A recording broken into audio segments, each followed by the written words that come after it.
Bueno, compañeros, entonces, continuando con la solución del problema, vamos a hacer lo que es el cálculo de la caída de tensión. Se simboliza con este símbolo. Para ello, yo voy a representar mi sistema eléctrico como una fuente de voltaje alterna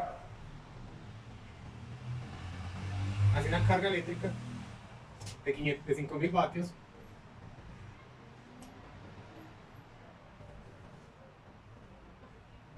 con una distancia de 50 metros y una fuente de alimentación de 220 voltios. Un voltaje short, un voltaje de carga, un voltaje load, y la caída de tensión se representa aquí, en el conductor, como un voltaje Z1, Z.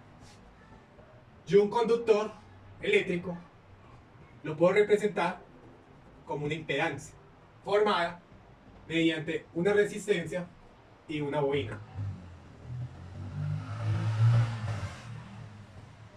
Y es aquí donde se representa la caída de tensión. Es el dato que vamos a hallar, la caída de tensión en el conductor. Entonces, yo puedo aplicar las leyes de voltaje. Voltaje es igual a la resistencia por la corriente. Por ende, yo puedo aplicar que mi caída de tensión va a ser igual a la resistencia específica del conductor por la corriente que lo atraviesa. Recordemos que la corriente lo atraviesa y es la corriente total del sistema.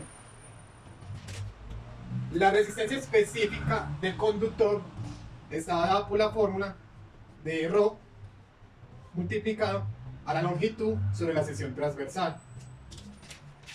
Para esta fórmula, uno consulta los datos y obtiene lo siguiente: que para el conductor de cobre tenemos 0.0172 milímetros cuadrados por metro por la sección transversal, por la longitud, perdón, sobre la sección transversal. Sabemos entonces, también por consulta, que el calibre 12 es semejante a 4 milímetros cuadrados. Este dato también se puede consultar de las tablas técnicas. Por ende, yo puedo reemplazar aquí la sección transversal por 4 milímetros cuadrados. Entonces, se me cancela los milímetros cuadrados con los milímetros cuadrados. Me falta la longitud.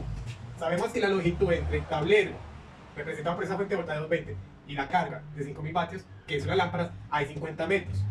Pero esto solamente incluye el tramo de ida. Y yo necesito también el tramo de venida. Por ende, yo multiplico la longitud por 2. A 2 por 50 metros. Se me da metros con metros y este resultado por calculadora me da un total de 0,43 ohmios.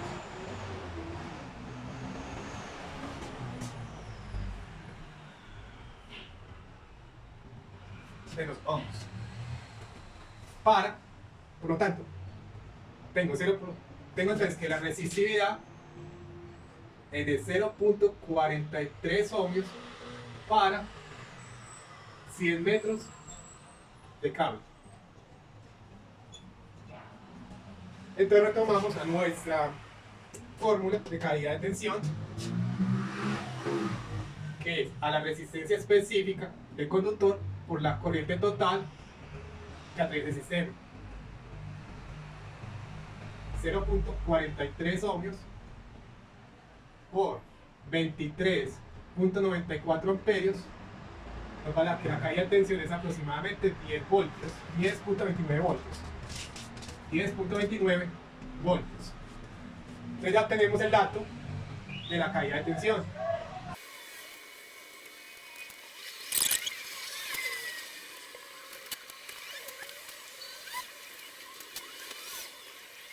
Primero, antes de entrar al cálculo, es bueno tener en cuenta el siguiente enunciado o la siguiente regla, como mínimo. Para sistemas de iluminación, el porcentaje de caída de tensión no debe superar el 3%. Para el sistema de fuerza motriz, el porcentaje de caída de tensión no debe superar el 5%. Ejemplo, motores. También entran en este concepto lo que es, digamos así, también las resistencias o equipos que no sean lineales. como los computadores o salas de cómputo, donde principalmente las cargas son electrónicas. ¿Esto qué quiere decir? Que entre el 3% y el 5% tenemos un espacio de un 2% para jugar, para hacer cumplir, digámoslo así, la instalación. Porque es obvio que no siempre nos va a dar un cálculo inferior al 3%, pero sí nos va a dar siempre casi un cálculo inferior al 5%. Por lo que tenemos una, digámoslo así, una gabela de un 2%. Entonces vamos al cálculo de cómo sería. Entonces la fórmula para el porcentaje de caída de tensión en verdad es muy sencilla. Es a la caída de tensión, que ya la habíamos hallado, sobre el voltaje de la fuente, o el voltaje nominal, por el 100%.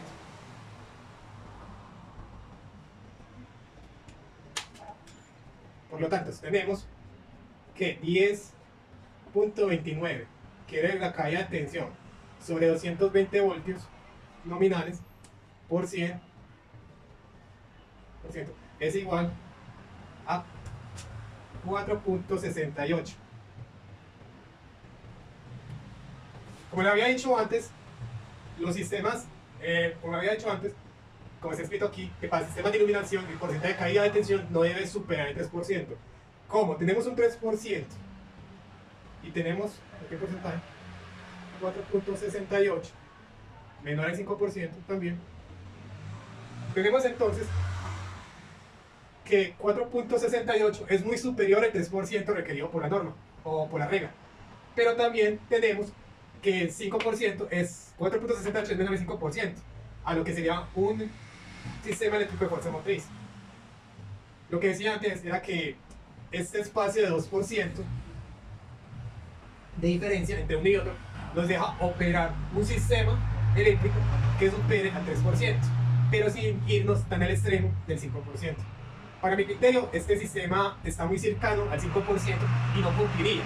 Si fuera un 3%, 3.68%, sería muy razonable trabajarlo, pero nos dio 4.68 de regulación de porcentaje de tensión. Espero pues que les haya gustado la explicación de cómo calcular la caída de tensión y el porcentaje de caída de tensión, y qué criterios manejaría un técnico de mantenimiento a la hora de decir si una instalación cumple o no cumple. Para este caso el problema no nos cumple, porque ya está muy cercano a lo que son sistemas de fuerza motriz y muy alejado de los sistemas de fuerza, digámoslo así, lineales. Espero que les haya gustado, compartan y déjenme en comentarios qué les pareció este problema. Hasta luego. ¡Qué buen servicio!